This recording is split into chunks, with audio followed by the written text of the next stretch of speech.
projeto que a gente idealizou desde o ano passado, concretizando, olhar no rosto das pessoas, concretizar o nosso propósito e dizer o quanto a gente está feliz e orgulhoso desse momento, é uma honra.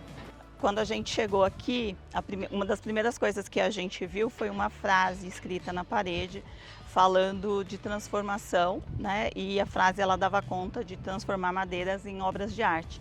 E é esse ponto que liga a Luarte ao projeto, porque a gente também acredita na transformação das relações, das pessoas e da comunidade. Então o projeto para nós representa esse momento de transformação com a comunidade. O pessoal está gostando muito, estão se dando muito bem. Tem pessoas que estão desde o início, não vão desistir até o final. Vão até o final do curso e vão sair daqui como profissionais ou como para hobby ou para complemento de renda.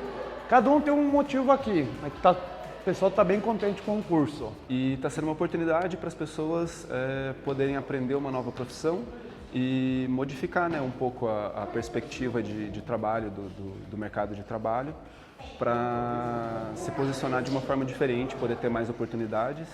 E eu estou muito feliz de ser professor, estou muito feliz de poder passar o meu conhecimento para essas pessoas e estou vendo que eles também estão bem interessados em aprender a marcenaria. Então está sendo uma oportunidade maravilhosa para a vida, assim.